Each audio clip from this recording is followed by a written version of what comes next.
आज हम सीखेंगे कि किस प्रकार हम हेलिसिन के लिए पी एम नोमेनक्लेचर कर सकते हैं।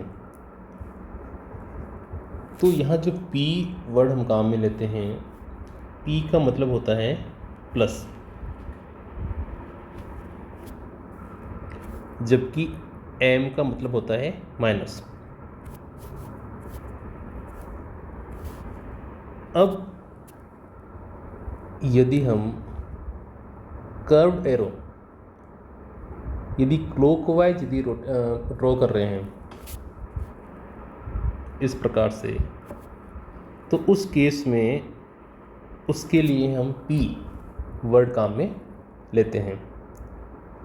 और यदि हम एंटी क्लॉकवाइज यदि कर्व्ड एरो यदि ड्रॉ कर रहे हैं तो हम एम वर्ड काम में लेते हैं।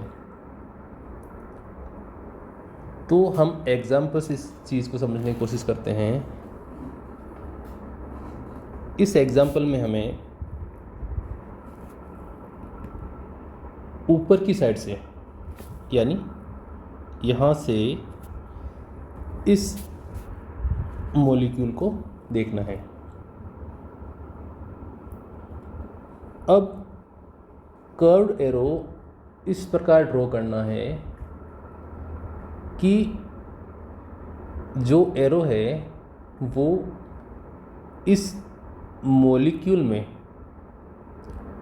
क्लोजेस्ट पार्ट से फर्देस्ट पार्ट की ओर जाए, यानी रिंग ए से एफ की ओर चलते हुए हमें कर्व्ड एरो ड्रॉ करना है।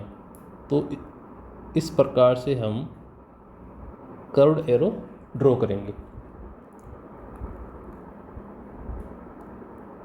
तो जो कर्व्ड एरो हमने ड्रॉ किया है वो क्लॉकवाइज है, तो इसके लिए हम जो इसका नोमेनक्लेचर लिखेंगे वो लिखेंगे पी।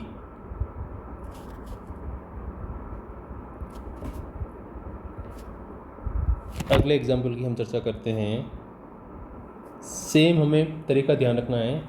इस मॉलिक्यूल को हमें ऊपर से इस प्रकार से देखना है। अब एरो को इस प्रकार ड्रॉ करना है कि वो एरो इस मॉलिक्यूल के क्लोजेस्ट पार्ट से, यानी नज़दीकतम जो भाग है उस भाग से जो हमारे से दूर है, मॉलिक्यूल का जो भाग हमारे से दूर है यानी क्लोजेस्ट पार्ट से फर्दस्ट जो पार्ट है उसकी तरफ हमें चलना है। तो इस बार हम इस प्रकार चलेंगे। चूंकि जो कर्व्ड एरो है वो एंटी क्लॉकवाइज है, तो इसके लिए हम एम जो वर्ड है वो काम में लेंगे।